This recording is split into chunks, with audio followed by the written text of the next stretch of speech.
All right, here we go. It's the Stokastic MLB strategy show. Greg, this is my first show in a couple weeks. First time saying the word Stokastic out loud. How's it going, my friend? I see you're up bright and early today. Yeah, I mean, I've been working since this morning. I've been up since your hours. I imagine you got up pretty early on Saturday. Tyler and I were speculating before. I'm sure you've already eaten multiple meals today. Your wife's probably ran a marathon. You've done some yard work. I'm sure that you've been busy. But same with me. I've got guys working on my house. I had some business stuff I had to take care of this morning. So I had meetings with different people here. So I've been up working for a couple hours as well. And this is my final show of the day. But yeah, we're same for. And this is your first time doing the Stokastic show, not the Awesemo anymore? Yeah, it is. So just for everybody watching along, still the same company, still same everybody. Alex is still here. He's not changing his name to Stokastic Mo or anything like that. He's still going to be Awesemo. You get all the great tools. Everything remains the same. We just wanted to kind of acknowledge that the company has broadened quite a bit from the focus being around Alex to we have a ton of great people providing content in front of the paywall, as well as all of our amazing people that are working on the tools, the odd shopper, etc. I mean, I think we're getting close to 100 employees here at Awesemo, counting all the different contributors. It's getting pretty big, Greg. Or Awesemo. Well, Stochastic. Damn it. It is over 100. The over-under of 90 seconds. Smash that under. But also, most importantly, we don't have the name of something that's just, like a proprietary right of Matt Stone and Trey Parker from South Park, which also is necessary. That it's funny. I never connected that. And then I happened across that episode one day and I was like, oh, now I know. I watched those shows in the beginning, much like The Simpsons, but I haven't really watched them for 10 years. How amazing is it that The Simpsons is going into year 30, whatever at this point? That's just crazy. Yeah, it's a lot of them. I don't even know. So also, because I was telling you before, my parents are in the middle of selling their house and moving right now. And so a lot of my childhood stuff is at their house and throwing stuff out, bringing some stuff I still want over to my house. And I had a Simpsons box set of all of the seasons at that point in time, it's like 13 of them on box set or whatever. And there's like 20 more of them since then. Yeah, it's just crazy how things are moving along here. But speaking of moving along, we're going to get going here. We're going to do combination here live before lock. There's a very robust set of games with first pitch at 1:00. We've got 8 of those spread between 1, 2, and the 4:00 hour. You've got a lone 6:00 game. Shane Bieber there. Take the under on his strikeouts if you can still get them at 7.5. I think that's a good one to go to.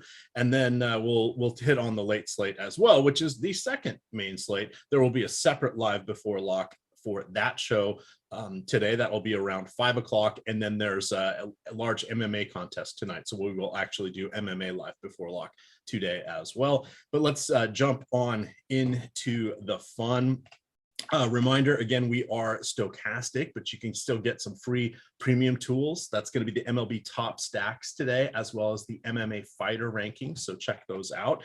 We will be referencing the MLB top stacks tool as we march along in here. We've got Houston at New York. You've got an intriguing matchup here, not so much for Christian Javier, but for Garrett Cole going against his former squad here. I'm terrified. I don't know which way to land on it. This is probably going to be a rare time where I want to match the field, Greg, approximately. I'm just playing DK today, but I'm looking at about 30% Garrett Cole, aside from 2 horrendous starts where he allowed 5 and 7 earned runs. He has allowed 3 or less in his other 10 or 11 starts. Strikeouts, though not as good as last year, he's still among the elite handful in the league this year. Sticky stuff aside, hopefully he's got something on his back pocket again, and he can do well against his former squad. How are you feeling about Garrett Cole? He's going to be one of the 3 more popular pitching options today on this early slate. So one sec, let me address something in chat, because let me look at the pitchers. So on FanDuel, at least right now for the stacks, one thing to keep in mind is that they label their slates kind of early. So kind of bizarrely. So the early slate starts at 4 on FanDuel, but then it's the very early slate that's at 1:00. So you have to make sure that the right slate is being selected. It's weird because the FanDuel early slate is it's different than what you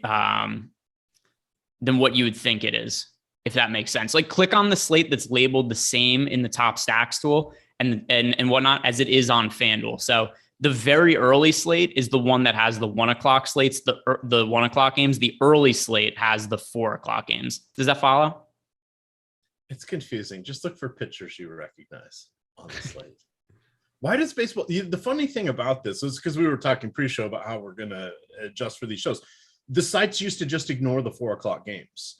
4 or 5 years ago, they would do some 1 o'clock contests, and then no matter if there was 3, 5, or 15 Saturday games, they would do a main slate, and just the 4 o'clock games wouldn't be on anything. Now it gets its own slate. It seems to be at least getting its due and proper. So it's a lot of fun. And then you've got MLB having changed up how they do things. So Sundays we get the 1:35 lock. That's because they are broadcasting games on, I think it's the Peacock app, where they're doing 11:35 game.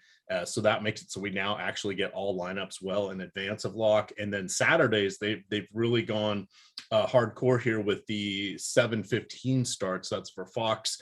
The Fox Saturday baseball games, those used to oftentimes be at 4 o'clock and just kind of lost in the shuffle. But it seems like they've really put those on late, and they usually only run 2 or 3 7 o'clock games, and then whatever the other handful of West Coast games are. So it gives Fox a better chance to get viewership. Just kind of interesting how everything's changed over the last couple of years. But back to Garrett Cole. Yeah. So it's kind of hard to find pitchers to like from the early slate of games outside of the chalk pitchers. So we've got a lot of ownership going to Garrett Cole and Corbin Burnes. I know we're just talking about Cole specifically right now, but it makes sense to me. And I find it really hard to stay away from these guys, because once you get beyond them, it's Chris Bassett, who, the Marlins offense has been better than expected this year. Then you got guys like JT Brubaker, Lance Lynn, who struggled. Corey Kluber, I guess he's viable as well. I don't mean to just rattle off all the pitchers, but the reason that I'm mentioning these guys is because I find this to be a slate where it's hard to get away from the chalk. I prefer to ride with the chalk at pitcher for this particular slate. I'm always looking for leverage and looking for lower owned guys to ride with. But for this one, I think it makes more sense to get different at offense for sure than pitcher, because there just aren't that many pitching options I like. So Cole is going to be popular on FanDuel and DraftKings, but it makes sense to me. The matchup against the Astros is obviously not ideal, but Cole isn't priced all that expensive. He's 10,400 over on DK, which I think is a more than acceptable price point, even though we have to fit in 2. And I don't even find it that hard to go Cole and Burnes together in lineups either. And I think that those, you've hit on there's really 4 pitchers. And for me, I think we'll get into Bassett. I like his matchup the best of everybody. Burnes, I'm going to come in probably 5 to 10% under what we're projecting for his popularity on DraftKings. Cole, I'm either going to be 10% over or match the field. I'll see when I start crunching out the lineups. And then the other guy I kind of like is Josiah Gray for Texas. And this is a little bit of the strategy show, but this is a good example for pitching. There's hardly anybody going to him right now, and it looks like he'll be around 10%. I probably will double that, and it still doesn't, it's making a stand. It doesn't feel like it, but that's really all you need to tip the balance in your favor if you're going to be playing somewhere between 20 and 150 lineups. And I think we were talking about this in the Discord earlier today about how we set our caps for, or how I do anyway. Other people were chiming in on their strategies for setting their caps on pitchers. And I rarely will go exactly on the number. I try to go a little higher or a little lower. And then I usually set my ownership cap around 220, 240%, because you need 200% would be perfectly using everybody. But you need wiggle room for the optimizers to work. So it's something where I like to find the strikeout upside potential. You're playing with fire, but I would rather take someone like that than say like an Adrian Sampson, who is not going to do much of anything. So you can pick your spots. It's just kind of interesting. But coming back to Cole here. So Cole probably will give up a home run or 2. The key is going to be, as long as the bases are clean, that's an acceptable outcome for us. He challenges the hitters. He's still got around a 30% strikeout rate. This is the Astros are a phenomenal lineup, but they do have a few holes here and there. And Cole is the type of ace caliber pitcher that should be able to exploit those. And then it's just, how does he do against their, the other half of the lineup, which is all-star caliber. Yeah. By the way, I think, Emac, I think the volume on your mic needs to be turned up just a little bit.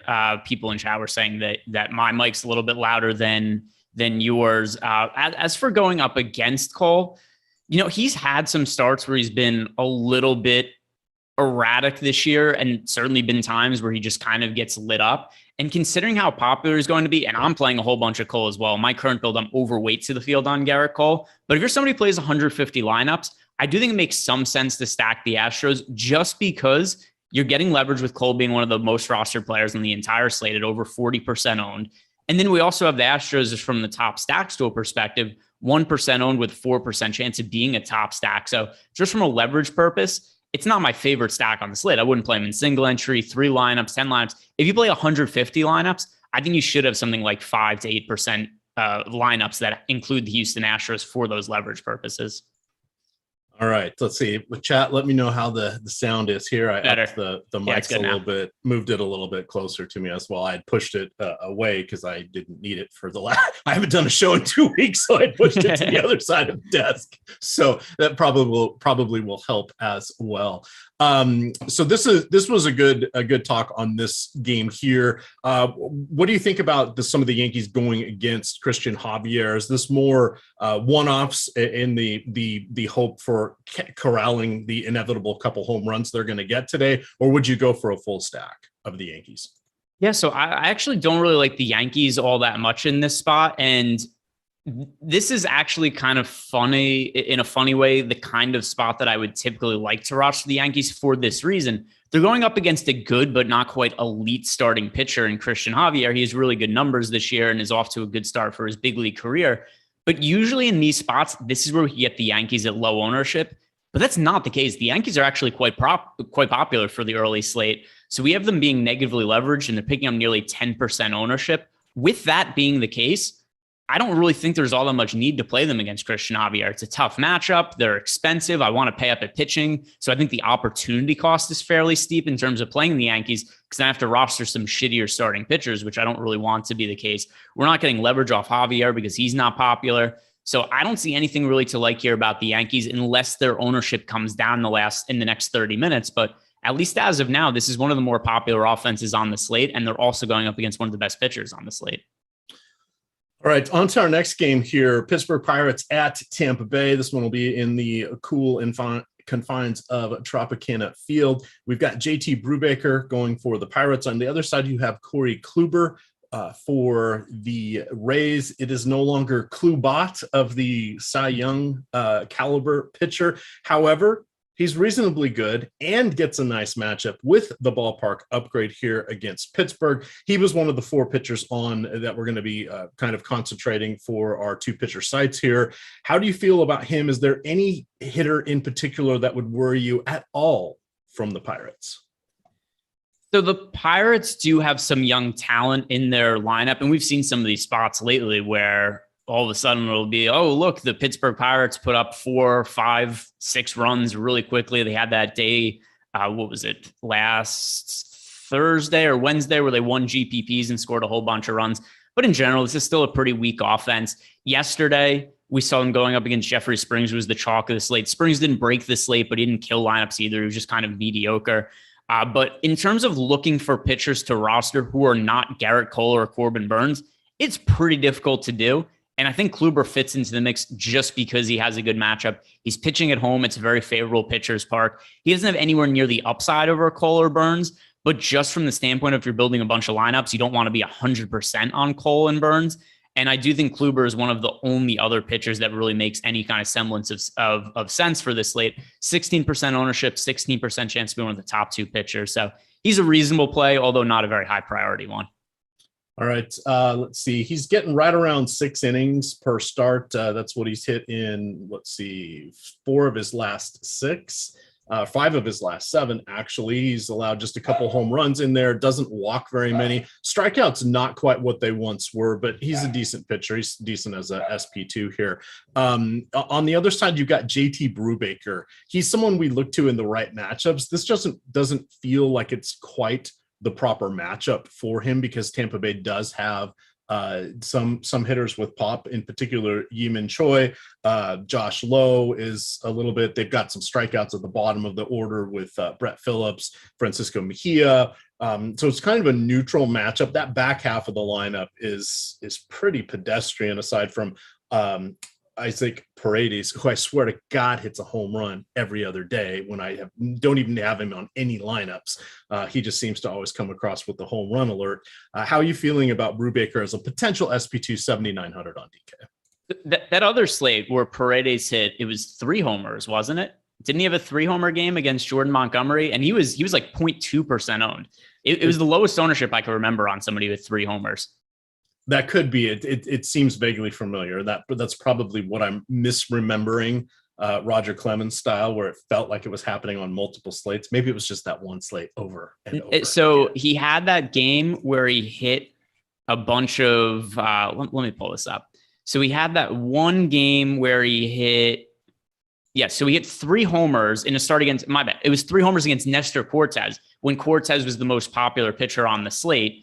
And then the next day, he hits a home run off Jordan Montgomery, his first at bat of the game. So we had a stretch where it was 4 homers in 5 plate appearances. And for the season, how many home runs does he even have for the season? Like, I think that's almost 10 or 11, because I looked it up the other day. He was on waiver wires in one of my season long leagues. And I'm like, oh, should I get this guy? And I'm like, no, there's no reason to. Yeah, so still not somebody I want to play today. JT Brubaker, there's been slates where I've liked getting to Brubaker quite a bit this year because he does have some strikeout upside. If you look at Brubaker this year, it is a 22% strikeout rate. Last year, 24%. And the reason that's acceptable for a pitcher like JT Brubaker is that he's never all that expensive.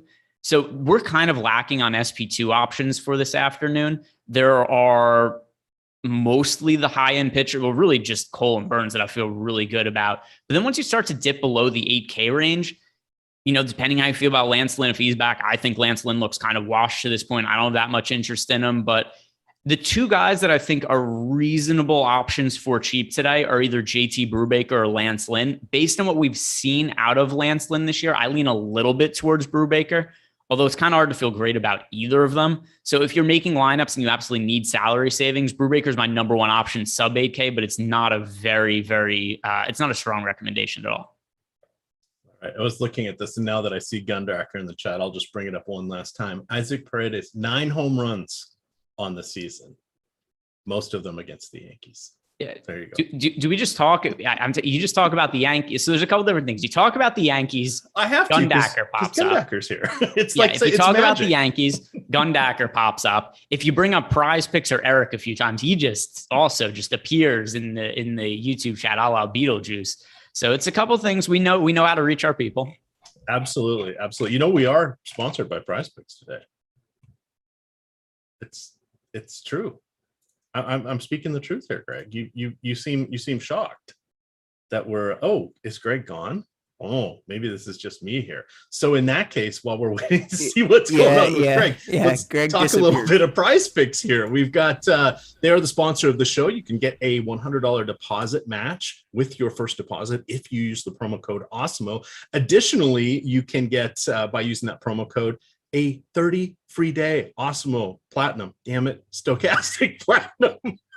I knew this is gonna be one of those days. I'm gonna talk about the Arizona Cardinals, the Cincinnati Bengals. It's gonna be a good one. We're gonna talk Stokastic, but if you use the I believe it's the promo code Awesemo, which threw me off, you will get 30 free days of our premium content. We'll talk a little bit about PrizePicks because I got to win $50 today so I can complete the PrizePicks challenge, and I will get a free opportunity to win $5,000 from them, Greg, if I can win $50. No, by the way, you don't know how good the timing of that ad read was. For whatever reason, I've had some issues with Zoom, but for some reason, only when Tyler's producing. It's very bizarre, whatever it is, how this happens. But anyway, I dropped out. I'm going, no way this is happening to me again, because we had all kinds of issues the other day. And I dropped out as soon as you started doing the ad read and came back in the second you finished. Perfect. Well, it's because I was watching you come back in, so I stretched Okay, it. So, good. but hey, that's what a good host attempts to do, Yes. even if he can't remember the name of the company that's signing his checks. Jeez Louise. All right, back to the games here. We'll pick up the pace through a few of these. You sort of hit on Lance Lynn. I don't really want to go to him today. I'm okay with the top half of the Baltimore lineup. They are pretty good. It's unfortunate that you kind of get stuck with Mountcastle and I'm blanking on the other guy, but they both essentially have first base eligibility on DK. Mancini's outfield as well. Oh, is he now? Sometimes it bounces back. So DraftKings, they used to have the rule that if you played 15% of your games at another position, you had that position eligibility. I don't know if they still follow that anymore, but sometimes you'll see stuff move around. That's for baseball. God only knows what they do anymore for basketball. But the multi-position eligibility switches around a little bit. Nonetheless, I'm okay going against Lance Lynn. This will be his second or third start of the season. He missed the first portion of the season due to injury. And it's just, he's been good the last few years, but he's on the wrong side of 30 at this point, and we'll have to see if he's going to bounce back. Is going to be knocking the rust off for a few more starts, is my guess. On the other side, you have Spencer Watkins, pretty much lucky to be in the major leagues at this point. Got his chance after he had basically, if I'm remembering which Baltimore pitcher got a chance, I think he had toiled in the minor leagues for his entire career, basically retired, went back to Arizona, was looking for high school jobs, and the Orioles called him, and he ended up stepping into the rotation last year. Take all the White Sox against him. That's about all the analysis we need here. Do you want to pinpoint anybody in particular? Yeah, so I think the key here is going to be to talk about Lance Lynn, because a couple of things. First of all, he's really struggled so far this year. He had off-season knee surgery. He was really good in previous years. And if you guys have watched some of the shows that I've done recently, I've been really low on Lance Lynn, and I'm not willing to back off that stance for today. He's 35 years old. He's coming off knee surgery. His fastball velocity has dipped really significantly. And obviously the knee injury, I think, is being something that's kind of pushing that further. But 2019, the average fastball velocity for Lance Lynn was 94.7 miles per hour. In the subsequent seasons, 94.2, 94. So slight drops, but nothing really that excessive. All the way down to 92.5 this year. When you consider he's coming off knee surgery, he's 35 years old. His ERA in the minor leagues, he pitched 10 innings to give up 10 runs. So far at the big leagues this year, 5.79 ERA, 5.37 expected ERA. He might be better going forward. He's coming back from an injury. He might just need the reps to really build up his arm strength and get himself back in rhythm. He's going to be popular today, though. We talked about before how there are not that many cheap starting pitchers to like on the slate, and that's something that's going to have people get into Lance Lynn. And I understand why, but just based on what I've seen off of him, and there's going to be a little bit of bias on my part too, because I've been betting against Lance Lynn in all of his starts. I've been stacking against Lance Lynn in all of his starts, and it's been very profitable to this point. I'm not willing to stop doing it now. If you guys believe in Lance Lynn and that he's going to be working himself back into shape and is going to be better going forward, then I could reasonably see why you might think this is a buy low scenario. But because he is going to be so popular today, the third most popular pitcher on the slate behind Garrett Cole and Corbin Burns, I'm more inclined to take the contrarian Baltimore Orioles stack against him. All right, so here's an intriguing question. I think there's a couple spots we might want to look at here on PrizePicks going against Lance Lynn. So he's 95.5 pitches thrown. I like the under for that. I do want to point out that he did go 88 and 99 in his two starts. So he's fully stretched out. This would be more of him just being taken advantage of by Baltimore. That would help us get the under. Walks allowed 1.5. I don't really want to mess with that one. Hits allowed. Now we get something that's kind of interesting. 5 or more, or 5 is the number. I like the over there. He allowed 4 and 10 in his two starts, 4 in the most recent, and then pitching score. That's similar to FanDuel's scoring here. So on Lance Lynn, they have him at 31.5. We have him for 30.1. So if you're looking for the unders, would you go under his pitches, his pitch count, under his fantasy points, or over the 5 hits? The over 5 hits is kind of a lot because he could end up walking some guys. What did you say the pitch count number was? It's 93 and a half. Or let me double check. It's 95 and a half. And he's pitched 99 and 88. I think I'd feel decent about the over on the pitches just because he's been a guy who's always been a workhorse throughout his career. And they were pretty quick to throw him into the fire. Like you mentioned, 99 pitches in just his second start of the year. And that's even with him struggling. So he wasn't particularly good last start and got up to 99 pitches. I feel fairly good about saying that that's a decent expectation again. All right. Then I'm taking the under on fantasy points. That's where I'm going to go. All right. I'll be locking that one in on my card here. We've got a super chat here, just real quick, and then we'll dive back into the analysis. We're about 40 minutes away from first pitch. This is from Jorge. He asks, top stack and pitcher for single entry DK GPPs, leverage stack and pitcher for the same. And he says, thanks for the early exposure tip. All right. So he wants to know the top stack and top pitcher for single entry and then top leverage and top. By the way, yesterday, I literally just answered with what my lineup was in single entry and it was good. It came in top 100. So I was happy with it. It was yesterday, what I did for single entry, I ended up playing.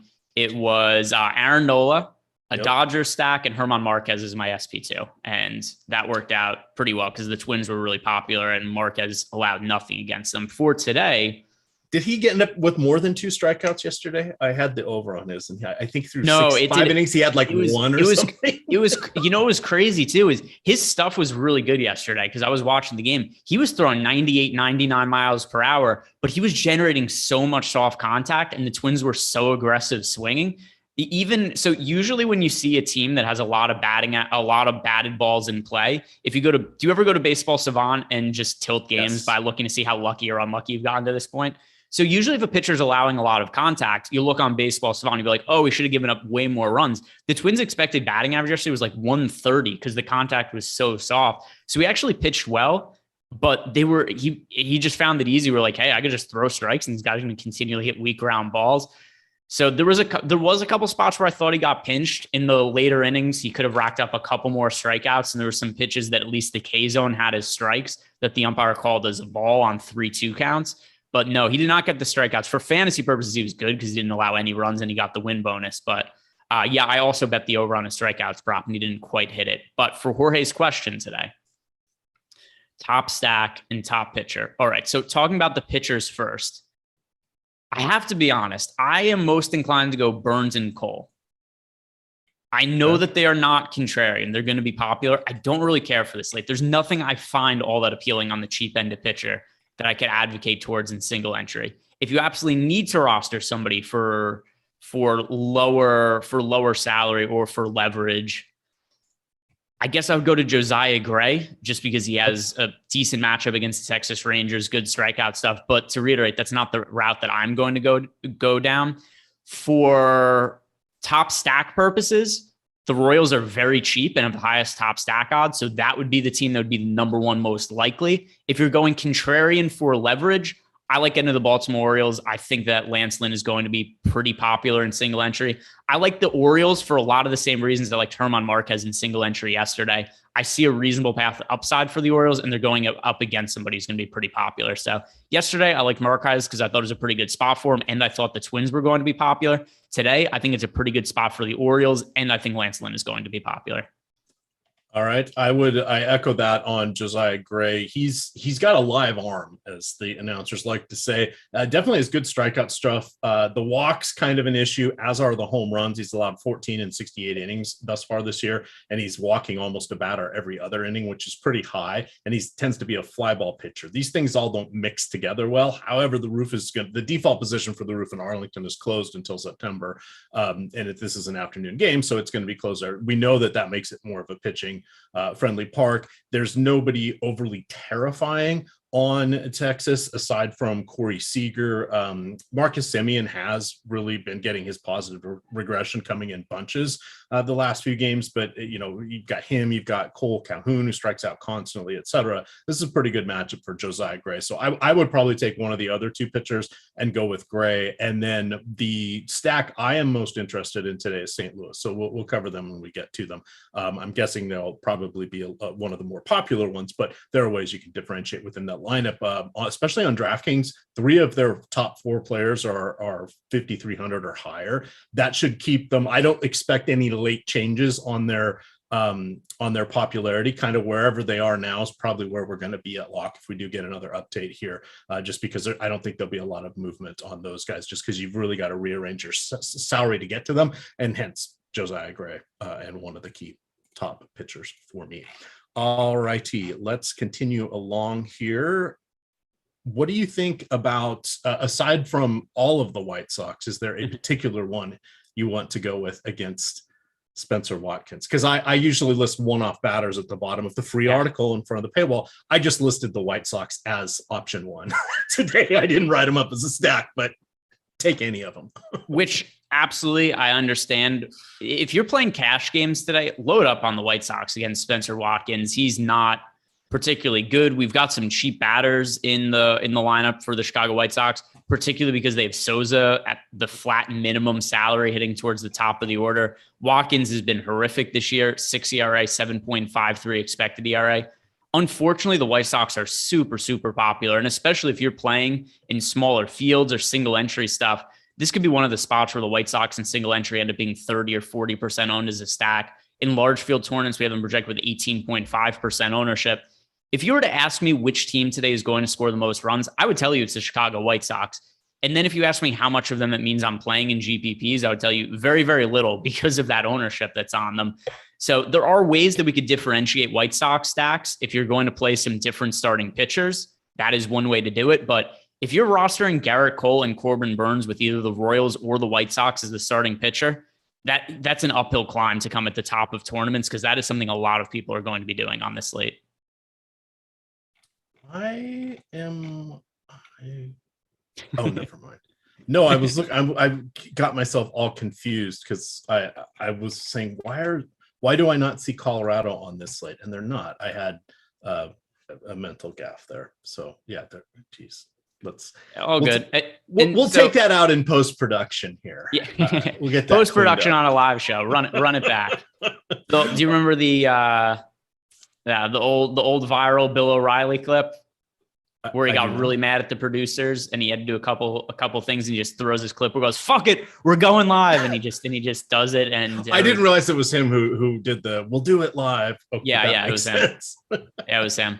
But anyway, so I figured it was Berman, since Berman was always an ass behind the scenes to everybody. Yeah, and to be fair, I think most of those guys are asses behind the scenes. Like, if you guys could only see me behind the scenes fucking stuff up before this show, I made it confusing for everybody today because I try to plan stuff when I'm not sober. But that aside, so when we were talking about Garrett Cole as a starting pitcher before, I had brought up that the reason I'm comfortable getting to a lot of Garrett Cole and Corbin Burnes is because I want to differentiate with my offenses.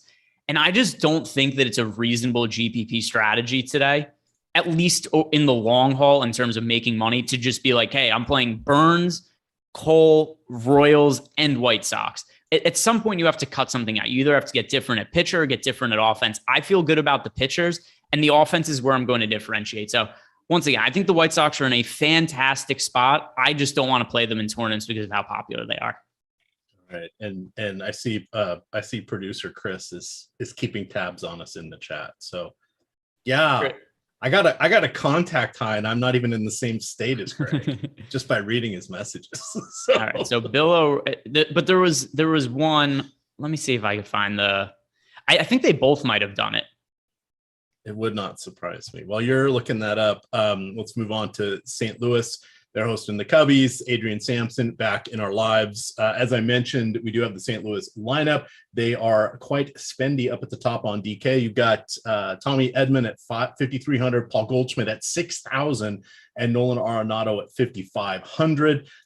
Sampson is a whole lot of There's nothing exciting about him. It's going to be hot and humid, going to be in the low 90s. Remember that this Busch Stadium is right by the Mississippi, so it's super humid. And when it gets hot, we have home run weather. Sampson is back up to make this start here. Let's see, my research says he spent parts of 9 seasons in the minors and 1 year in the KBO. Talk about a nomadic journey. This is the 4th different franchise. He got a hot minute with. I remember he was with Seattle for a minute. I think he grew up in Seattle. He's been with Texas. Now he's with the Cubbies for the last couple of years. But I think we definitely want to just go full speed ahead against him. I do like on PrizePicks, they have what they call their total home run wager, and they list 3 players, sometimes 4, depending on the matchup. And if one of them gets a home run, you win that question or that prop. And everybody needs to start. That's the one wrinkle. If they don't start, you just get a DNP that comes out of your card, doesn't invalidate it unless it's just a 2-question card. Otherwise, it just bumps it down to whatever the next level is. But we've got Arenado, Goldschmidt, and Gorman in there for a home run. Any one of them gets it. I like that. So I'm going to take that next on my card sheet here. Do you want to mention Miles Mikolas at all in this matchup? 9,600 on DK gets a little tough pitching in that same good weather. Cubbies have just a 4 implied run total. It's kind of on my he's too expensive for the strikeout upside he has. By the way, we just got word that the White Sox Orioles game is going to start in a rain delay. I don't really care all that much. If you look at the weather later on in the day, it looks like it should be fine. I'll pull this up again on my weather app just to make sure that is still the case. But it's not something that changes my stance on the game at all. It doesn't change how I view Lance Lynn, doesn't change how I view the White Sox offense or the Orioles. The only thing that could make me feel potentially different, it wouldn't be the weather, but if the ownership comes way down on the White Sox because the game starts in a rain delay, that's something that would make me more interested in the White Sox. As if we find out 15 minutes from now, we get an ownership update and the White Sox are no longer as popular, that would make me feel pretty good. But I'm going to pull up the weather really quick. It would help if I searched Chicago as opposed to searching White Sox, because White Sox, that is not a place that the weather is going to see. So we've got pretty heavy rains for the next few hours in Chicago, but then it's good for the rest of the day. It gets bad. The weather gets bad again later on tonight, but as of right now, I would assume that they start in a rain delay. It's in delay for a couple hours and they come out, they play the game, and then it rains again tonight. But I think the game should get in without too much concern. All right. What, looking back at the Redbirds here and Mikolas, he's, as we mentioned, sort of a neutral play as an SP2. If you were honing in on a particular batter, would it be an Arenado? Would it be a Goldie? Are you okay paying the premium here for the lower level of popularity in tournaments? I kind of like when DK does this on occasion. So you're asking about the Cardinals, correct? The Cardinals, yes. I really do. I really like the Cardinals because we have 3 teams today that are kind of separated in terms of top stack odds. The Royals, the White Sox, the Cardinals. These teams are all around 10% odds to be the top scoring teams. They're the 3 most likely teams that we have on the slate to be the highest scoring. And then there's a pretty big dip, and you get to teams that are around like the 6% mark. Here's what separates the Cardinals for me as compared to the Royals and the White Sox. The Cardinals are projected for 7.8% ownership. The Royals at 16%, the White Sox at 18.5%. So fairly similar top stack odds on these 3 teams, but we're getting a fraction of the ownership on the Cardinals, less than 0.5% owned of each of those teams. So with that in mind, I love getting the Cardinals. Similar odds of being the top scoring team, but we're getting an ownership discount. Adrian Sampson's only pitched 5 innings this year. He hasn't allowed any runs, but let's look at the rest of his career. 5.01 ERA, 5.67 FIP. You mentioned before, Mac, that he pitched in the KBO. He pitched very poorly in the KBO, though, which is pretty alarming because we've seen some pretty shitty major league pitchers go and pitch overseas and find a whole bunch of success. Like, do you remember how good Dan Straley was when we had our foray into KBO baseball? There was a little moment there. Chris Flexen had a moment. Yeah. Reinvented himself there. There's been a few players.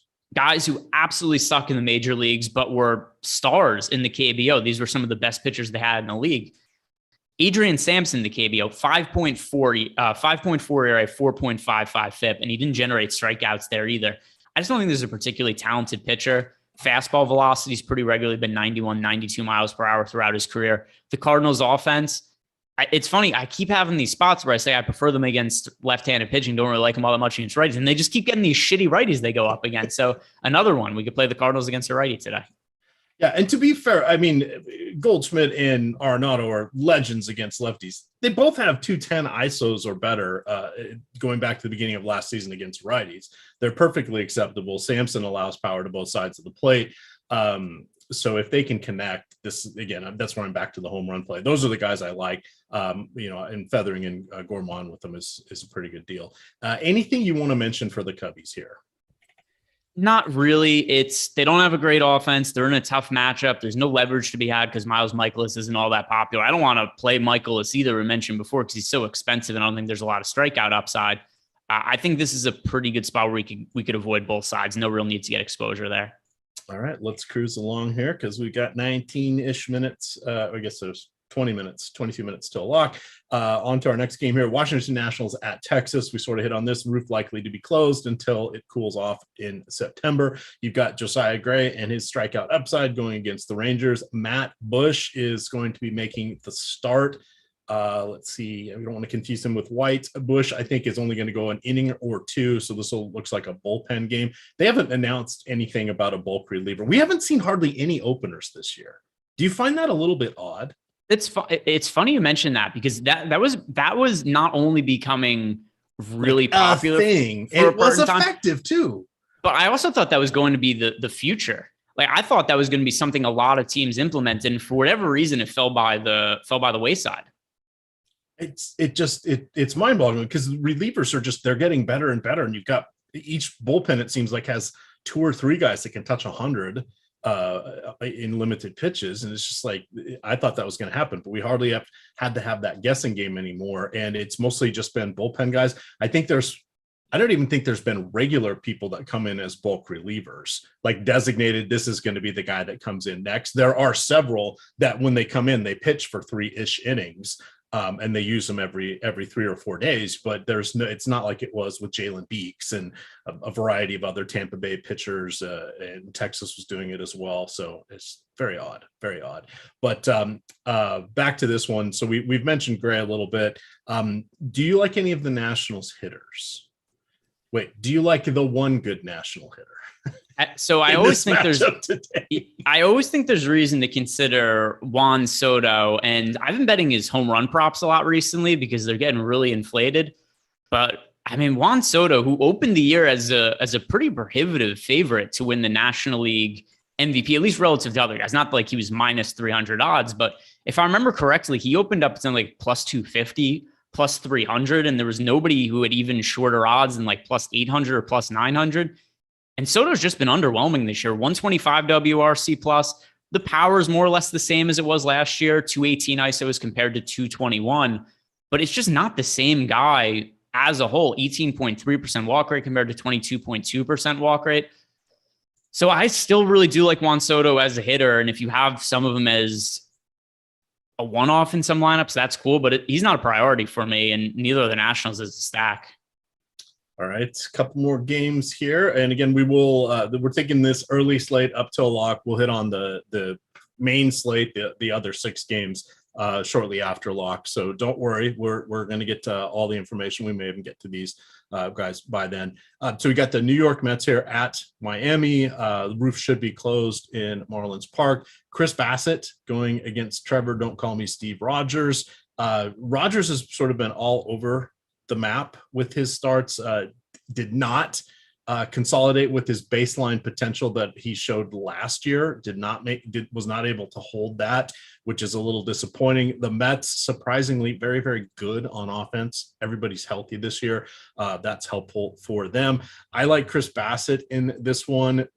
The Marlins are about league average against righties, which is nothing to knock them. I saw Jazz Chisholm was dinged up a little bit. I think he may or may not play today. I haven't seen any updates on that. We don't have their lineup just yet, but he's the only really scary guy in the lineup. At various points, Jorge Soler, the Jesuses, they'll connect. They're better against lefties usually. Well, Sanchez better against righties. You got Avisel Garcia. He's better against lefties. Birdie is going to steal a base if he gets on, but God forbid he ever gets an extra base hit. It's not a scary lineup here. I like Bassett, but at 8,800, that's just a complete misprice on DK. Yeah. So what would you put him at fairly for this matchup? Like 9,700? It's hard to say because I've been lower on Bassett than most other people for the last couple of years. I've never really bought into him being a really good pitcher, mostly because he's 33 years old. He was mediocre for most of his career. And then also, if you look at his breakout year in 2020, it was that shortened year because of COVID. He had a 2.29 ERA, but his underlying numbers were so much worse. He had a 3.82 expected ERA and a 4.49 xFIP. So I just didn't buy into that 2.29 ERA for a number of reasons. Like I said, the underlying numbers are worse. There's also a really small sample size because of the shortened season. He only made 11 starts and pitched 63 innings. So I thought he would be a lot worse last year. And while he wasn't quite as good, he was still really solid across the board. And this year it's the inverse. He's gotten unlucky. He's a 4.03 ERA, a 3.26 expected ERA, but the strikeouts are there for him, 26.2%, by far a career high. So individually, I think Cole and Burns are much better options than Bassett on this slate. But if you're playing a bunch of lineups and you need other pitchers to get to, that's where I think he's viable because there just aren't that many other pitchers to like today. If we're looking at the other pitchers to compare him to in the 8K range, I do prefer Bassett to Corey Kluber we talked about earlier. All righty.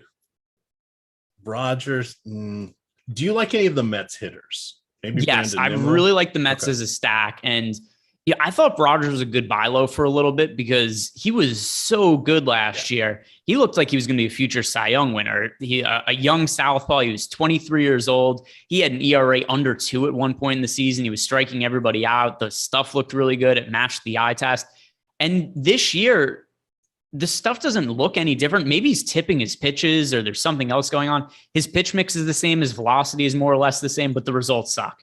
He has a 5.83 ERA, a 5.07 expected ERA. His strikeout rate has dipped from 28.5% EMAC to 19.7%. His walk rate is up nearly 50% from 8.4% to 11.2%. I don't know what's wrong with him. I can't pinpoint it because if you just look at the pitches and all that, everything looks the same, but the results are so much different that I have to just think that Trevor Rogers is not a pitcher to be trusted right now. His strikeout prop at books, I don't know what it is at PrizePicks, but I know FanDuel had it at 5.5 this morning. I like the under on that number. We have him projected for 4.4 strikeouts. Trevor Rogers is a pitcher that I don't have interest in DFS. I do like stacking against him, and I think that's a good thing to do going forward until either number one, he starts pitching better, or number two, the field actually starts rostering teams against him, because as of now, the Mets are going to be a pretty contrarian stack against Trevor Rogers, right around 5% ownership, and we have him with 7.5% chance to be the top scoring team on the slate. So I do think this is a good spot to be overweight to the Mets and just fading a pitcher in Trevor Rogers, who I still think is talented, but is just not producing good results. All right, 4.5 is his strikeout number on PrizePicks. All right, that's fair. Seems about right. I about 5.5, I would take the under. 4.5, it's about right. Okay, we got a couple more games here. Please do hit that like button and the subscribe button. That would be great as well. We are marching towards 80,000 subscribers here on our YouTube channel, so that is a lot of fun. Coming into our next game, we've hinted at it. We've got Corbin Burns. Tricky matchup going against the Blue Jays. They have just a 3.6 implied run total. Corbin Burns is your reigning Cy Young Award winner. There was this one guy who worked at Awesemo last year. I remember he tweeted a lot about getting some heavy futures in there for Corbin Burns on the Cy Young Award. I think he won like $40,000 or $50,000. Look at that.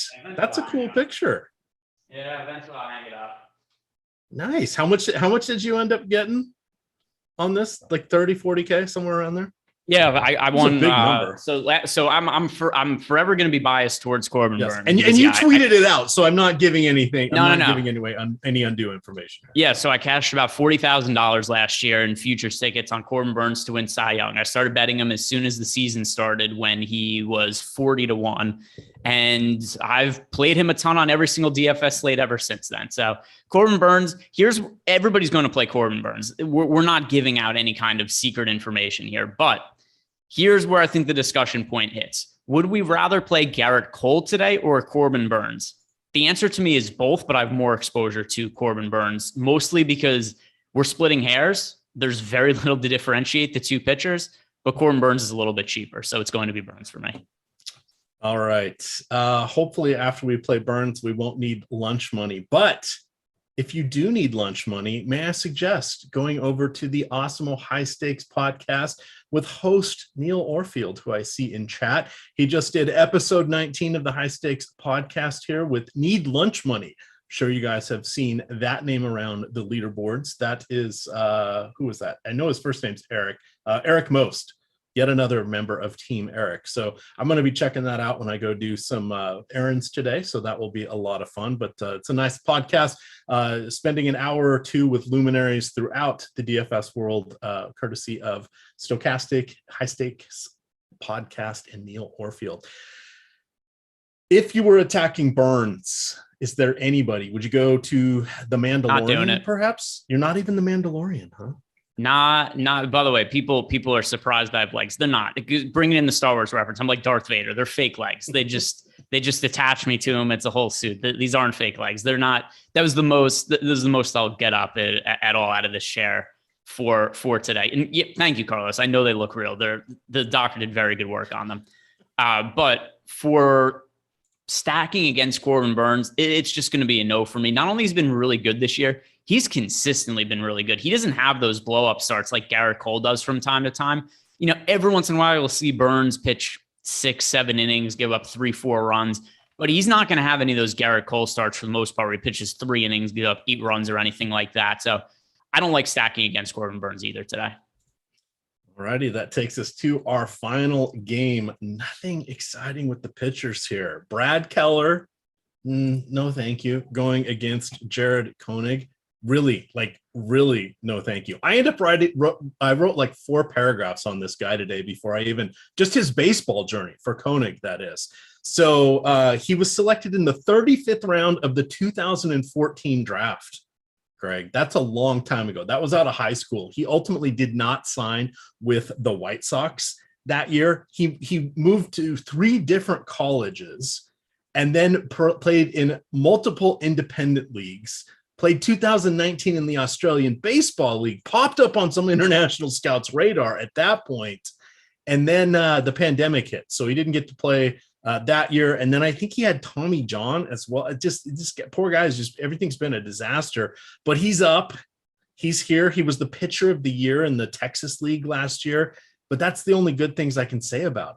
He allows way too much power, doesn't strike enough people out. He's 30. This is his first attempt in the bigs after that long and winding path.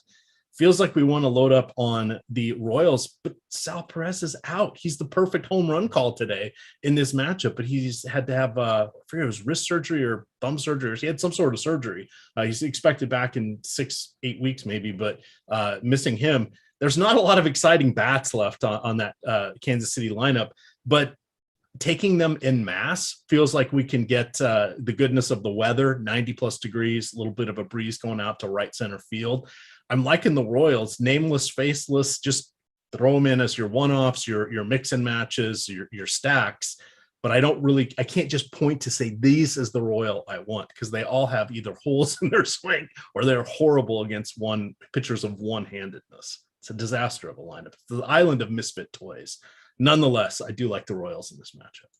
Yeah, so the only downside to the Royals is they're very, very popular, basically from top to bottom. Bobby Witt, MJ Melendez, Andrew Benintendi, Whit Merrifield, Hunter Dozier. These guys are all projected for right around 20% ownership. Then you've even got a hitter like Edward Olivares, who's batting cleanup, but isn't a very particularly good hitter. He's going to be over 10% owned. Michael Taylor, he sucked for years. He's going to be 10% owned. Carlos Santana, he's washed. He's going to be 10% owned. Cam Gallagher, he's a catcher batting 9th. He's right under 10% ownership. So from top to bottom, this team is going to be very popular. The positive to this team is we have them with the number 1 top stack odds of the entire slate. So I don't think the ownership makes them unavoidable. I do think it makes them an offense to go underweight to the field on, though. Where I like them most is in one-offs in less popular lineups, or if you're doing a 5-man stack with them. This is where I think it makes sense to play a Chris Bassett or somebody like a Corey Kluber, Because if you're going Garrett Cole, Corbin Burns, and a 5-man Royal stack, that's going to be a very, very popular lineup duped by a lot of people. So I do think if you're making full 5-man Royal stacks, you want to get a little bit different at pitcher. All righty. This is, we didn't say bad things. We'll circle back to saying bad things about UC Kikuchi in just a second here. I noticed we didn't talk about him. That was my fault. Getting back to my lineups page here. We don't have the Orioles the Athletics lineup yet. Another lineup that's not particularly great. Seth Brown getting first base outfield eligibility, batting cleanup for 3,500. We'll have interest in that. Aside from that, how many other Oakland Athletics could you name in their starting lineup? Well, I could name them, but only for DFS purposes. Okay. I'm not going to pretend that most of these guys are hitters that to be Ramon Laureano, Sean Murphy, these have been well-regarded young players for a while, but Elvis Andrus has been in the league for an extended period of time. But in terms of guys that are actually good, you're not going to find them in this Oakland A's lineup. This team, one of the worst offenses in baseball. Actually, where are they in WRC plus right now? I know it's towards the bottom. Are they actually last right now? Against righties or just in general? Well, that's what I have it sorted on the right. They're 77 WRC plus. So that is ahead of just the Detroit Tigers. All right. So second worst. And they are 10% ahead of the Detroit Tigers. Yeah. So only slightly not the worst offense in baseball against right-handed pitching. And the matchup that they have today against Brad Keller, it's not the most difficult one, but it's one that I don't feel great about either side of. I don't feel great about Brad Keller because he's limited strikeout upside. I don't feel great about the A's offense because they suck. What I'm hoping here is that Keller pitches to contact and doesn't have a particularly good fantasy game. And then the A's maybe score, 3-4 runs and they don't really have anything to talk about. But Keller's numbers this year, this one makes it really hard to consider Keller despite the matchup.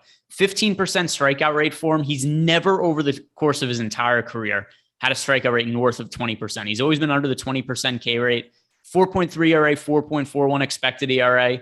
Not terrible numbers, but not good either. But when you also consider the lack of strikeout upside, it's going to be hard for me to get there. But like I said, I don't really like the A's either. Is there anything you feel different about that matchup? Because everything is contrarian, at least. No, there's really nothing I want from the A's at all. There are times where when they have the platoon advantage, they do better, and there's crappy pitchers out there, and all of a sudden they can string together hits. They don't even feel like that team anymore. It's just they're a disaster, an abject disaster. Yeah. So, and the other thing too is there's a lot of spots where there's a bad pitcher against a bad offense, and I'll be able to talk myself into there being some sort of upside in tournaments on both sides, but that's just not the case for me here because, like I said, even though I think Keller could get outs and he's cheap, I don't think he's going to be generating strikeouts. And then on the A side of the game, even if they score some runs off of Brad Keller, I just assume it's going to be because it's BABIP and they kind of single him to death. So I don't think there's much upside on either side of the game. Good fade for me. No, that makes sense. All right. We have 7 minutes to go. We're going to talk about UC Kikuchi. I wanted to see here. I saw Hunter Renfroe is dinged up.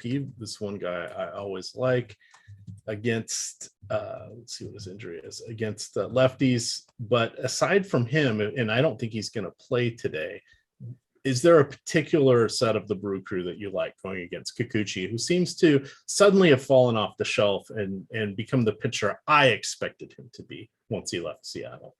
Yeah, so we haven't seen Renfroe play in a few days. He's dealing with a calf injury. We don't know if he's going to be in or out of the lineup. One thing that's kind of interesting here, I'm going to pull up Kikuchi's numbers here while I'm talking. We don't very frequently have these Saturday slates, and I know the FanDuel and DraftKings slates are different because FanDuel has a 4-game very early slate, a 4-game early slate. DraftKings just has an 8-game early slate that encompasses all of the games. And have you noticed a lot of times, EMAC, when we get slates like this and the lineup doesn't come out, people just avoid some of the later games because they're like, you know what, I don't know who's playing. I just want to go live my Saturday, whatever the day of the week it may be. Therefore, I'm just submitting the lineup. And I think this is a pretty good spot for upside for the Brewers, and I just don't know the field is going to be getting there in any kind of significant way, even though we have them projected for pretty high ownership. So in my process, if I'm looking at the Brewers, I would think of them as one of the most over-owned teams on the slate, nearly 9% ownership, 5% top stack odds. But considering there's a guy like Hunter Renfroe who crushes left-handed pitching that we don't know whether he's going to be in the lineup or not. And as a whole, we just don't have the line. Now, watch me feel like an idiot if I go on Twitter and see the lineup just came out and I missed that. But you have no lineup yet that I see. Correct, right? No, you haven't seen a Brewers lineup? Yeah, I don't see it yet either. Yeah, we haven't gotten a new lineup in about 15 minutes or so. So I don't expect us to get it. So I don't know that people are going to get to the Brewers as much as the data shows, because this is something that's really, really hard to incorporate into data, is just the human element of it and how people will just think of convenience. It's a Saturday afternoon. I have my lineup started at 1. I like the White Sox and the Royals. I already have their lineups out. Why would I play the Brewers in a good spot when I can just play another team in a good spot where I know what the lineup is? I think that's going to be a lot of people's thought processes. Yusei Kikuchi is a 6.57 expected ERA. If this is going to be a spot where we could potentially get the Brewers at lower ownership, I'm actually really interested in them, even though they have negative leverage. And I'm going to up them right now in my lineups before submitting, just because I think they're going to go under owned because we don't have that lineup yet. And I think that's a savvy strategy. I'm running my crunches now, which is always good to start 4 minutes before lock. But interestingly enough, I'm getting it.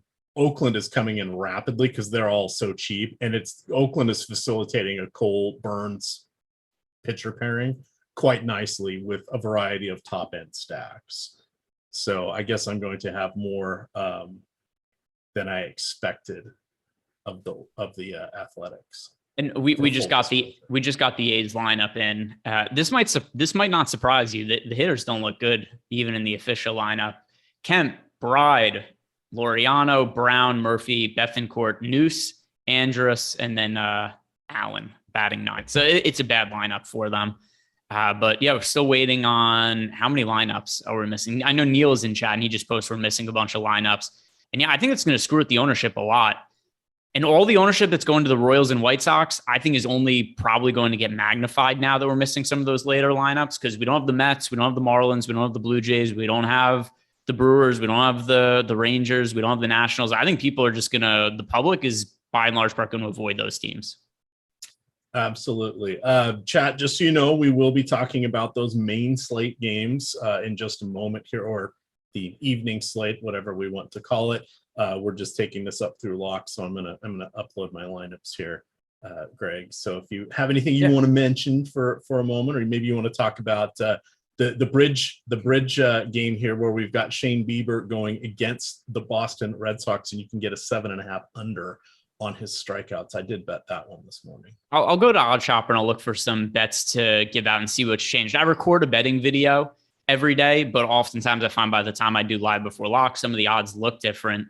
But while you're uploading all those lineups, and we know EMAC is, when you talk about grinders in the DFS industry, nobody grinds harder than EMAC. He is all time. He's playing every single DFS contest on every single site for every single sport. But here's a bet that still exists that is really interesting to me. And if you want me to tell you this is a lock, I'm not going to tell you that because this is so far from a lock, but it's just really good value. We were talking about all the struggles that Trevor Rogers has had this year. Jeff McNeil is 16-1 to homer today. That is incredibly long odds for a hitter in Jeff McNeil, who makes a lot of contact, is going up against a pitcher who's giving up a lot of hard contact this year. If you look at our data, we only have this winning 8% of the time, but a bet that wins 8% of the time at 16-1 odds is pretty significant positive ROI. We have Jeff McNeil with a 34% expected ROI. That makes it the number one bet of the day. And we're getting 16-1 odds here on a home run. And also one other thing people might look at, well, it's a left-on-left matchup, but Trevor Rogers is considerably worse this year against left-handed batters than he is against right-handed batters. So Jeff McNeil, 16-1. If you guys want a lottery ticket type bet, I think McNeil at 16-1 is a long shot bet that really makes sense for today. All right. Chat, look at that. I got my lineups in. I even just double checked. Did I stall for just the right amount of time? That was perfect. That was perfect. No real scramble here. We gotta get time to fix the 4:00 lineups because I didn't update it for the. Oh, nice. I have a new enemy there. An enemy. And you made a new word out of anime and enemy. So like an anime villain now. That's an enemy. My imposter. I just saw dancing on the screen there. So nice. All right. So you have mentioned previously the Shane Bieber drop in velocity. He's down from his Cy Young year when he was throwing about almost 94 on average, a little over. Last year was in the mid 92s. This year he's struggling to get over 90 consistently, or over 90. 93 is about where he tops out. He's averaging 90.8. This is a tough matchup against Boston. There's some disciplined hitters here. I decided to go with the under on the strikeouts. My hope is more that he gets knocked out of the game, but run out of the game early, and just doesn't hang around long enough to get them. How do you feel about him in this particular matchup? I know you talked about looking for the perfect spot to strike on him, and he's just had some nice matchups that worked out in his favor. And this is his first real tough one. His underlying numbers don't look nearly as good as his ERA. And to be clear, my expectation of regression from Shane Bieber doesn't mean I think he would suck this year. It's just that I think he's going to be worse than he was in previous years when he first broke into the big leagues. So he's a 3 ERA, but he's a 3.86 expected ERA. You mentioned before also the dip in velocity. That's also led to less swing and misses, lower strikeout rate. But and once again, these numbers are good. They're just not the same Cy Young caliber pitcher. He's a 26.5% K rate, somewhat typical matchup against the Red Sox. His strikeout prop is 7.5 today. I do like the under on that number. All right. And that's one, I think he's 6.5 on PrizePicks. I did take the under there on that one as well. I prefer the 7.5 number, but 6.5, that means he needs to get 7. So I'm okay with that one. And it wasn't my favorite, but still solid. So let me see here. So let's go on to, do you want to just kind of quickly, let's just hit the highlights. By the way, the Mets lineup just came out and McNeil isn't starting today. So the bet gets voided now. It was fun while it lasted, the 16-1 odds. He hasn't played for 4 or 5 days. I don't know what his injury is, but yeah. Oh, well. All right, so let's just hit on each of these games kind of quickly, just zeroing in. Here's how I think we could. I think we can do an overview. You tell me what Greg thought last night. Yeah. What Stokastic Greg thought. Last night. So when we're doing some of the roundups of these split slate games, because they're still going to be alive before lock later on in the day. So those guys are still going to be going through all those games and breaking them all down. But I think a way that it makes sense for us to do it on the early show, so that people still get some information on both slates, is just kind of like a 15-minute roundup here. We look through the pitching options, look through the stack options, and just say like, all right, based on what we know right now, these are the pitchers that make the most sense. These are the stacks that make the most sense. Or else game by game would be doing another hour show. But I think this is a good time efficient way to just get people the information. And the pitching options are not great tonight if you look through them. We've got, if you look at the top pitchers tool, Max Fried against the Dodgers is the pitcher we have most likely be the top scoring pitcher. And holy shit, do I not feel great about that when there's a chalk pitcher against the Dodgers. No, that's absolutely correct. But the pivot alternative is going to be Logan Webb, who he did remember where he left his strikeouts. He has them back with him now, Greg. So that's pretty cool. Since over the last 2 months, I think it's 9 starts, he's averaging literally if he had one more strikeout, he'd be averaging 1 per inning. So he's our other guy. He's going against the Reds. We mentioned how bad Oakland and Detroit is. The Reds make those 2 teams look even, they make the Reds look like an all-star team. The Reds are the third worst offense against righties. So that I think is a good matchup. Patrick Sandoval and Logan Gilbert squaring off. Sandoval has had one hell of a year. His strikeouts are down a little bit from last year and his walks are up a little bit, but the overall results have been fantastic. The 2 of the 3 best Mariner hitters hit from the left side. Still no Mitch Haniger. So I think I'm okay going with Sandoval. Gilbert's on the other side. Wow. As a Mariners fan, I just want to say, wow, he's turned out to be a very nice pitcher. Tough matchup for him. Well, tough 4 hitters to face. The last 5 hitters, not a problem. Do you like those guys in the Los Angeles game? Yeah. So to get back on Logan Webb is by far the safest pitching option on this slate. Without a doubt. He's going to be really popular, but I think it's totally warranted for this slate because the other options, there's just so many concerns. Blake Snell, he is so inconsistent. He's at home where he's traditionally always pitched better than when he's on the road, but still, you can't really count on him for any kind of consistency. Max Fried, is going to be really chalky pitching against the Dodgers. So amongst those three most chalky starting pitchers, I feel best about Logan Webb, who's the cheapest and has the best matchup against Cincinnati Reds. So there's one guy I think we could build lineups around. If we're trying to get contrarian, I go towards Logan Gilbert. The matchup against the Angels have been really popular as of late, and they continue to fail in these chalk spots. They're not going to be nearly as chalky today. But there's a lot of strikeouts to be had in that Angels lineup. The back end of the order isn't particularly good, while Ohtani and Trout are both obviously amazing hitters, and Trout's been on a crazy tear as of late. If you watch any Angels highlights, it always starts with a Mike Trout home run as of late, and he's second in all baseball in homers now, behind Aaron Judge. But because there's so many strikeouts to be had in that lineup, I think there's a lot of upside in Logan Gilbert, and I understand there's potential for him to get lit up by the Angels because there is talent in that batting order. But at the same time, too, Blake Snell could get lit up by the Phillies. Max Fried could get lit up by the Dodgers. It's the Dodgers. They could hit anybody hard. So I don't think that the spot that Gilbert is in is any harder than those guys. And I think there's considerable strikeout upside, but we're also getting Gilbert at a salary, at an ownership discount. He's projected to be only a fourth of the ownership of guys like Max Fried and Blake Snell. So with that in mind, I do like Gilbert as a contrarian option in tournaments. All right. That leaves some of the also rans here. Yeah. Damn it. I've even listened to his name this morning so I could pronounce it. Alex Faedo. Oh, I thought you were stuck on Mitch White. No, I'm okay on that one. I'm good on Zach Davies as well. Zach Eflin is fine. It's Alex Faedo. So he's had a long and winding path to the major leagues as well.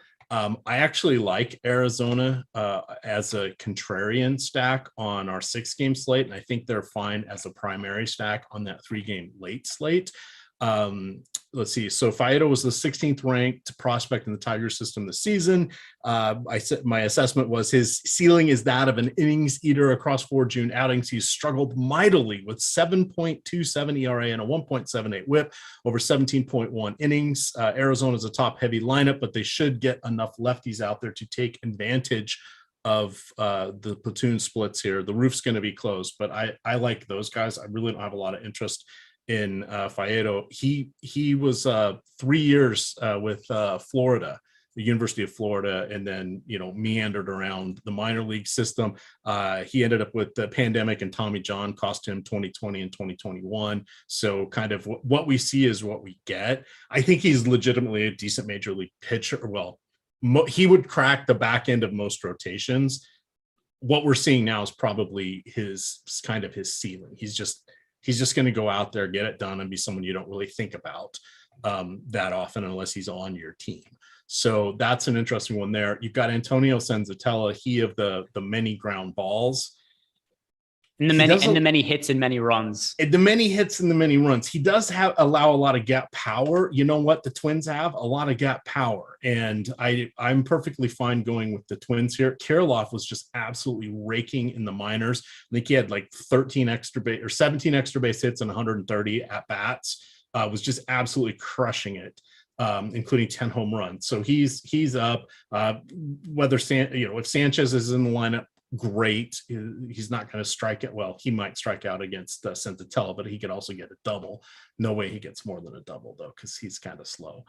Carlos Correa, Byron Buxton. Do you know who leads the league in hitting this year, batting average? Luis Arraez.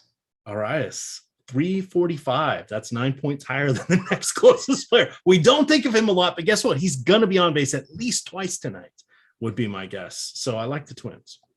Yeah, and they're going to be very popular today. A little bit over them, but not to the point where I think we have to avoid them entirely. We've got them right now projected for 19% ownership, 16% top stack odds. This is stuff that could also change throughout the day. So like this video, subscribe to the YouTube channel, check out Live Before Lock later in the day when we get some updates. But I agree with you when it comes to the Minnesota Twins. If you're looking for the team to play in cash and build hitters around, it would be the Minnesota Twins. If you ask me which team I think is most likely to be the highest scoring team, I would tell you the Minnesota Twins. I'm more inclined to be a little bit underweight to them just because of how popular they are, but it's not a team I have to avoid entirely. But I'd be more apt to be closer to 10% stacks of them than the 20% that the field is around. But clearly a really strong spot for the Minnesota Twins. And then as for some other offenses to get to, I think that, well, actually, you know, what's funny, because looking at the team that might be the most overowned right now is the Arizona Diamondbacks against Alex Faedo. Considering what you just brought up before about how you find some interesting thing to Faedo as a salary saving play, I actually don't mind that for a couple of reasons. And the number one reason would probably just be because looking through the ownership projections, how popular the Diamondbacks are going to be. If they're going to end up being the second most popular offense on the slate, and there aren't that many pitchers we like all that much, Faedo is only projected for 1% ownership. I don't find much reason to think that Faedo is considerably worse than the Arizona Diamondbacks offense as a team. So I think as a GPP play, it's a pretty sharp call by you, Mac. It's a fair assessment. We're going to be playing both sides of this one, but it's baseball, and that sort of thing happens. It's embrace the chaos, embrace the variance. It's by far my favorite sport. All right, two quick things. One, I'm going to tell you guys how to make some money. I'm going to tell you how to save some money. Let's start with the saving money first. All right, you can use the promo code MLB Strategy Show, all caps, one word, MLB Strategy Show. That gets you 50% off your first month of Stokastic Platinum. This is for new users only, but that's a 50% discount. That is a fantastic deal. Take advantage of it. What? You don't have the money for that? Well, did you know anybody has the opportunity to participate in the Stokastic referral program? We want you to help spread the word, and we're going to hook you up as a result. So if you sign up for the Stokastic referral program, you'll get your own little link. And if anybody signs up through your link, you get 20% of that member's first 2 Stokastic payments. So if they're on the monthly plan, you get each of the first 2 months. If they're on the weekly plan, then you get each of their first 2 weeks. It's a good deal. It gives you a little extra scratch, and you can show them what a cool place Awesemo is while getting yourself access. It's a pretty good deal. I like this. It's interesting. I don't think any of the other sites are doing this. I know there's referral bonuses if you get your friends to join the DFS sites. Why not if they come to the content sites? That seems like a pretty good deal, Greg. Were you behind that one? Well, so for me, I really want to push that we get promo code only for when Eric Sancho's, not you, Eric, but Eric Lindquist, because it triggers him so much. I want to get a change from MLB Live to MLB Live, and then just really watch him melt down. But we'll see. Tyler and I are doing some research here. We think Eric might secretly be a really big fan of the Live Golf Tour, and he's not really letting people in on it. I think we need like fatheads. What could be good to help him celebrate? Ooh, we could have his wife change her name to Liv. Yeah, we could do that. We could get him a Live golf bag. I think there's all kinds of stuff that we could do. Me and Greg, he's a big fan of the tour. Yeah, me and Greg may or may not have stumbled on some unreleased audio clips of Mr. Livquist showing his support for the tour, and pretty soon Chad will get to hear that, I'm pretty sure. All right. I am now looking forward to that. You know what we're also looking forward to? 2 more shows today. You get the MLB Live Before Lock with T. McBeat. That's Terry McBride. And your pal Gundacker. That's going to be at 5 o'clock. And then at 6 o'clock is the MMA Live Before Lock. So we've got all sorts of stuff coming in there. We've got content coming on live videos on demand. Today, we had Laffy and Matt Gajeski do their first fantasy football podcast. That's available. Don't forget, we have the Awesemo Odd Shopper YouTube channel, the Awesemo Fantasy Football channel. We got, Stokastic Fantasy Football channel, the Stokastic. It's going to take a while to not say Awesemo, isn't it? Darn it. I'm dropping, to make it up for all of you, I'm dropping a free article link in the chat here. Breaks down hitters and pitchers for each of the 4 slates today. I know one just started, but breaks down 4 o'clock options, breaks down 7 o'clock options, breaks down 10 o'clock options. Check it out. Free every day. It's good stuff. Final thoughts before we get on out of here. Any last minute prize picks you want to throw out?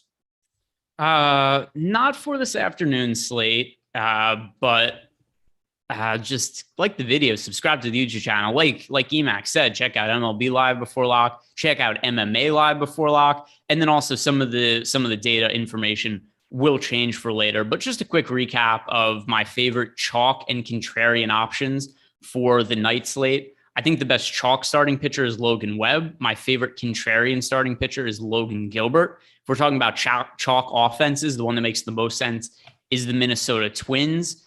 As far as a contrarian offense goes, I'll say the Detroit Tigers against Zach Davies because Zach Davies is oddly popular tonight. I saw something about Caleb Smith, but I don't think he hasn't pitched for a while, has he? Anyway, I wasn't. They have the current pitcher announced is Zach Davies, but yeah. I saw Caleb Smith pop up as well. All right, with that, we're going to get on out of here. The Shane Bieber strikeouts is ticked up to a 7. Now I'm glad I didn't click submit yet. I'm submitting my bet here. So I'm taking the under on 7. I've got the over on Goldie, 8.5 runs. I've got the over on Goldschmidt, Gorman, and Arenado for a home run. And then I've got the under on Lance Lynn, 31.5 fantasy points. I got to pick one more so I can get my 5-player card here. But thank you to PrizePicks for sponsoring the show.